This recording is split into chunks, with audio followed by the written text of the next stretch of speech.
I didn't see you there. So if you've watched my last video, you know that I'm borrowing this game. I had to get this out of the way now because I don't own this game. Yet.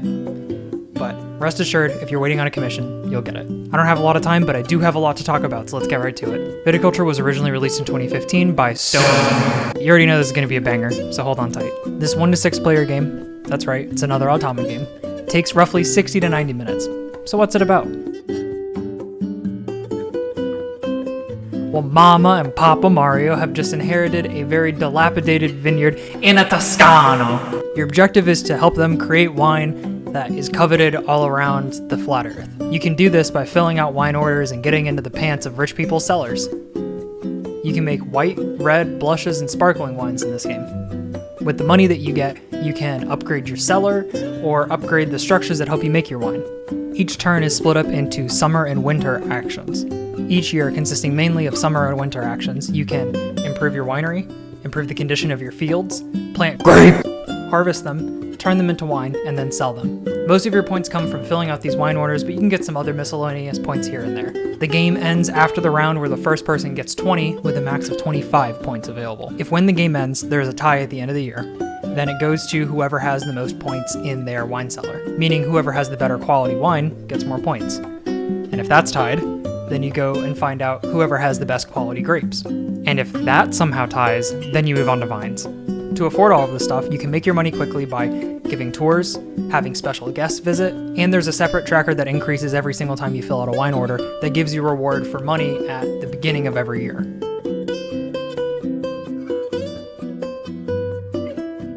There's nothing particularly new about this game. There are a lot of other games where you're making wine, or a lot of other games where you're trying to swoon really wealthy people. At the end of the day, this is a strategic worker placement game. No mechanic, theme, or idea is really even all that new. Although, somehow, every single mechanic that they chose adheres to the theme so strongly. These mechanics are very carefully implemented into the theme, and it's one of actually the most unique games I've ever played, even though I just said it has nothing that's new.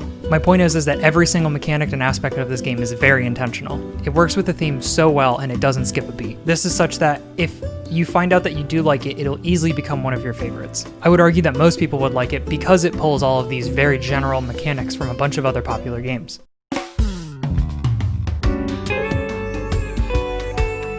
So the coins are these big floppy pieces of cardboard. This is pretty good as far as money goes, but I would have preferred the metal coins that they had in the first edition of the Tuscany Expansion. Now we move on to the grapes. These little pieces of glass start out as grapes and then move over to represent the wine in your cellar. The board is double-sided. One side is English and the other side is in Italian to really drive home that immersion. I gotta say, shoutouts to Jess for playing the Italian side with me so I could let my inner paisano out. One of the actions that's only available to you in the winter is to train a new worker for the following year. Where do the new workers come from? Well, Luigi, when a paisano sticks his spaghetti noodle in a Mamma Mia's ravioli, a little bambino covered in prosciutto comes out 9 months later, and you're able to use them to do an action. It's a really weird, fucked up version of child labor. I don't know why I said that. The number of spaces available for each action is determined by the number of players that you have. The middle actions, playable in 1 to 4 player games, grant you the bonuses indicated, like an extra victory point, or improving the benefits or decreasing the cost of their respective things. You have to be quick though. You can't play a spot where there's already another worker. This is where we bring in the grande worker. He is literally called that, and this chunky boy lets you go wherever you want in that season, even if there's no space left. The only thing that would really prevent you from putting a grande worker on that season spot would be if there's already another grande worker there. So you're probably thinking, obviously, whoever goes first has a distinct advantage, right? Because even if there was room, they could just block it with their grande worker. Well, you're sort of right. On the left side of the board here, you'll see that there are 7 different starting positions, and all but one of them have a bonus. This is the wake-up time for your workers. The turn order is decided by putting your cock on the board, so the later your workers sleep in, the later you take your turn, and the more benefits you get for it.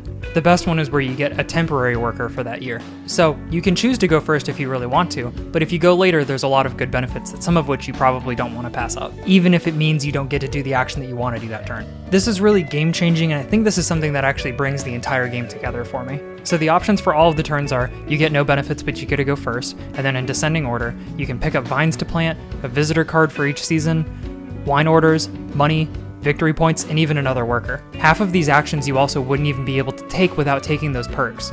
so you don't always want to go 7th or always want to go 1st. You always have to adapt to what everyone around you is going to play. They may want the same turns as you, they may want the same benefits from the round start that you do. It's all very cerebral, and each turn is kind of like a weird chess battle. You may even choose the 2nd spot because you want to go 1st, but you still want that bonus of having a free vine. But then your opponent decides, hey, I really want to go 1st, and then they pick 1, and then they take the action that you want to take. Which at that point, if you're 2nd, you might as well just be going last, right? Especially in a 2-player game, you are going last, so you might as well have just picked up the extra worker.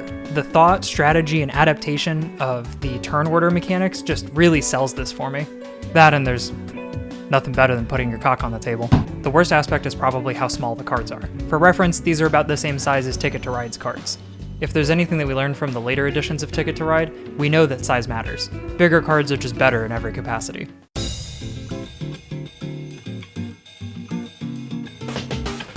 I've only played the expansion a couple of times, and for reasons I will explain, I'm not going to be giving necessarily a review or an explanation of what's going on, but a description of how it works, and of course why I think that it's necessary. Viticulture's first and only expansion, a Toscano, is actually considered a legacy expansion. I know, a game that has a lot of setup to take over the place of multiple sessions, kind of like D&D, but about making wine. The way that the expansion works is that it's set up into 3 different tiers. Each of these tiers contain different mechanics that you can choose to add one at a time or a couple or whatever. But basically you get all of the mechanics from tier 1 added, then you can move on to tier 2. You play Viticulture with a group of paisanos, and then the next game of Viticulture you play, that paisano gets to pick out the new mechanic that they want to add from tier 1. Some of these mechanics are really simple, like getting to choose your mama and your papa so that you have an asymmetrical start from everyone else, which I think is imperative in a strategy game. For example, that's one that I just include every time and I just introduce into the game if I were to teach other people how to play it. There's another expansion in tier 1 that I really like a lot that adds a bit of depth to it, and that's being able to sell your unused fields for quick cash and then having to buy them back later if you want to plan on them for that same amount of money. So once you've added all of the things from tier 1, you just move on to tier 2, which has a little bit more complex expansions. Something like traveling to another country to get different bonuses, or a whole new board. There's also this really cool change to the turn order thing, and I could go on about that for about 20 minutes, so I'm just going to leave it at that. I prefer the expansion turn order, and you know how much I already like the original's turn order. Tier 3 lets you do some really funky stuff, like it introduces the Mafia, and you can expand your vineyard to make apples, cheese, and spaghetti sauce. One of my biggest complaints with the base game is that summer is so heavily favored for your workers as opposed to winter, especially early game. There just aren't enough winter moves that apply to the earlier years that aren't spend a lot of money to hire a new worker or gain 1 coin, of which, remember, it costs 4 to hire a new worker. The expansion board actually fixed this problem in that it doesn't feel that way. It feels like Stonemaier responded to the feedback well and added some more options to choose from. Now, the complaint I have with the expansion is that I think that the Tier 3 advanced mechanics are diluting the main game and kind of derivative. For example, the Mafia cards. It's just another mechanic of something to keep track of. It's actually not a thing that lets you win, it's a thing that keeps you from losing. Basically, whoever has the most Mafia cards at the end of the game gets 2 points, and whoever has the least amount gets -1 point. So it's nothing that you're going to really be shooting for because it's not game-changing and it's not something you should really build on. It's just something that's going to keep you from losing if you're not in last place. There are plenty of other games about the Mafia, and I don't feel like this mechanic is implemented well, so I don't play with this one. The other expansion that I mentioned, the one about making apples, cheese, and that spicy marinara sauce, doesn't really make a lot of sense either, because there are plenty of other games about farming. I mean, this game is about making wine. Period. You straight up do not need to add stuff like this to your game. I can't imagine asking someone what their preferred expansion to play with is, and then they respond, oh yeah, the one with the Mafia, or oh yeah, the one where you make apples in a vineyard. You also have cheese. And you sell spaghetti sauce. What the fuck? I get it, right? It's an expansion, it's the only expansion I ever got. You probably want to branch out more than you should. To put this in the right frame, I want to compare it to a game that's a little bit different, and that's Azul, which I've reviewed before. And that is an abstract strategy game with a theme that's like tacked on, has nothing to do with the game. You can play the game and never know what it's about. That's perfectly fine. There's nothing wrong with that either. Abstract strategy games are some of the coolest ones. However, that game is about making wall art for a king. Now imagine if they had an expansion, and your first thing was to like go to the store to go buy supplies or auction off supplies, or being able to sell the colors you don't want or things you have in your overflow. Sure, it adds like a mechanic that might be appreciated by some people, but that's not what the game is about. From the start, it's just not what the game is about. Don't make me do that. Yes, it can make gameplay more diverse, but it does water down what your game is about. But that isn't the biggest mistake. I think adding an extra mechanic isn't something that I think should be counted against Stonemaier. So my biggest complaint about this game is that after the original game and the expansion were released, they released something called the Essential Edition, which is the base game with some balancing tweaks and some of the Tier 1 expansions. Now, you should be buying the Essential Edition if you're going to get this game, because it is the most up-to-date and the most well-balanced. You would also then have to get the Tuscany Essential Edition expansion, unless you wanted some overlap on those Tier 1s, and the original Tuscany expansion has a really big gameplay misprint. The misprint is actually that the fields that you can sell, the numbers for 5 and 7 are switched on the backside. So you can sell your 7 field for 7 coins and buy it back for 5, and then you can turn around and sell your field that's worth 5 and then buy it back for 7. This was such a big mistake that Stonemaier actually had to send out stickers to people that requested them from them to cover up the mistakes. And then they just reprinted the game, did some balancing stuff and some other stuff. But like, you need the Essential Edition if you're gonna get this game. It's just the way to go. Also, order the metal coins online. I promise they're worth it. They're the best metal coins in any game.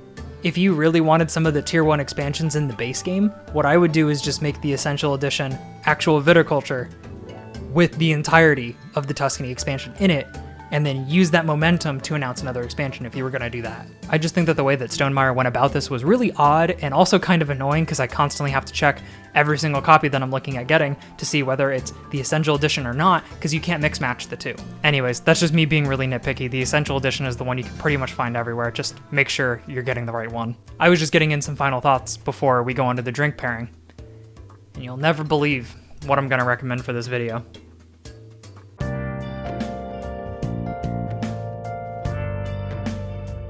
So, most wine nowadays isn't vegan. Weird, right?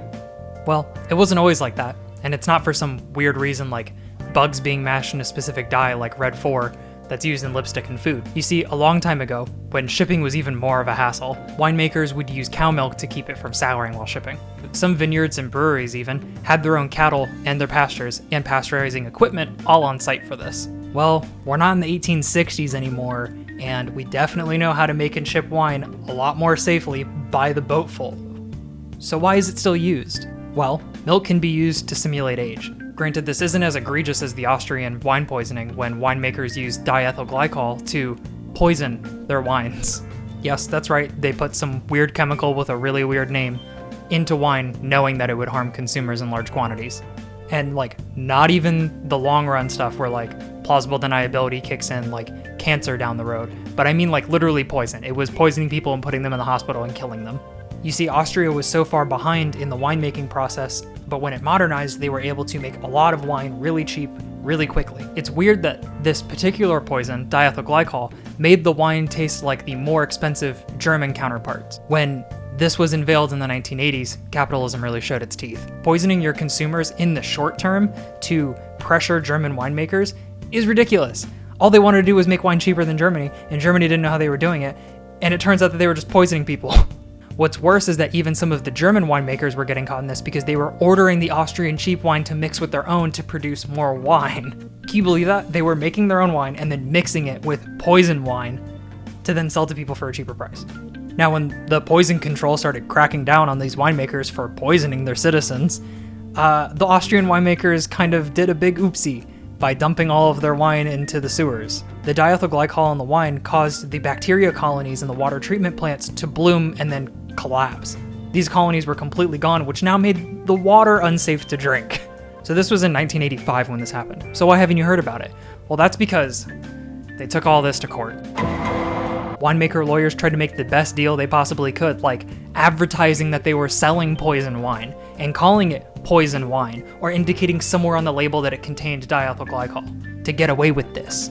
Honestly, I could talk about the Austrian wine poisoning all day. It's a really cool, fascinating subject, but I'm not going to be here to recommend poison wine to you guys. You're probably wondering where that was going. So like I said, milk keeps on getting mixed into wines nowadays. Why is that? Because it simulates age, and it texturizes the wine.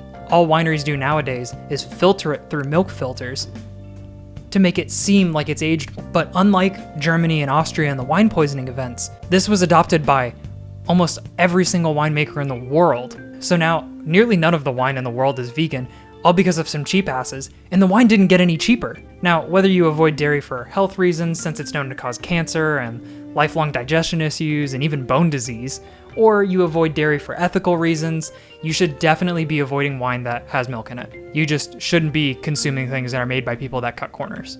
Yes, all of that was a build up to the drink that I'm going to recommend, and no, I am not sponsored by these people. Yet. So what I have here with me today is a bottle of Fitvine, specifically the Sauvignon Blanc blend that they make. This started in California and advertises itself as a healthy wine. Not some weird wine-on bullshit with the whole antioxidants, anti-vax, whatever the hell she's talking about now that she's 2 bottles deep. Fitvine is a cruelty-free, low-carb, low-sugar line of wines. They make something for everybody. Say you want to play viticulture and go with the basic, the easiest wine to plant, the Pinot. Well, they have a Pinot Noir. There are 13 different wines that they make that range from about $16 to $24. They have distributors all over the US, so if you do happen to pick up some, please let me know down below, or DM me, or tweet at me, or whatever, and let me know which one you get. So yes, the drink pairing is a really unique wine for a really unique board game. I guess that the good thing about not being sponsored is I can genuinely tell you what I think about these things. Yeah, I think that's what I'll tell myself when companies continuously reject me in their DMs. So the base game, as I'm sure you can tell by looking at the board, has a lot going on in it. Board Game Geek even rated it a 3 out of 5. The expansion was rated as a 3.4 out of 5. Granted, remember, Board Game Geek doesn't really rate anything higher than a 4. I know I said this in my last top 10 video when this was the bonus game that was featured, but the theme being so close to the rest of the rules and everything making sense, just, having shared mechanics with another game, all of this together just really makes the game a lot more digestible.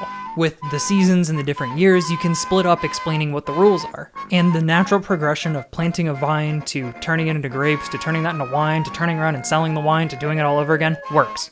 It wouldn't work in something that's disjointed that you wouldn't understand the progression of, but obviously you have to do all of these things before you can sell a bottle of wine.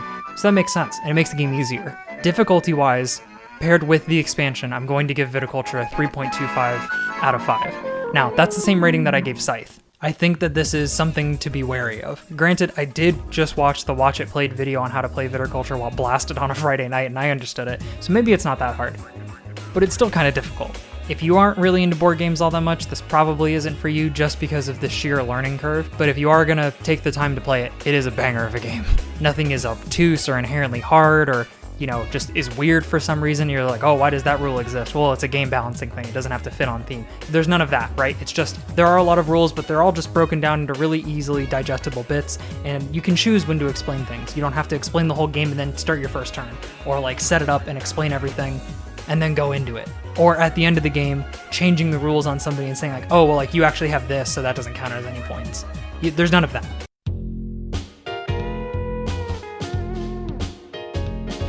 Okay, well, Board Game Geek says that the Essential Edition is the 23rd best board game right now. The original is still number 181. I think if it were just the Essential Edition on the rankings, this game would be ranked even higher, probably top 20. So, again, repeating what I did for Scythe, I'm giving Viticulture an 8.5 out of 10. I know when I said the Scythe review, I said that it was probably my favorite board game, and when I made the Wingspan review, I said that that was definitely my favorite board game. But this is a good one. This is up there with the rest of them. It's probably in my top 5, yeah, which technically makes this the worst board game that Stonemaier has made.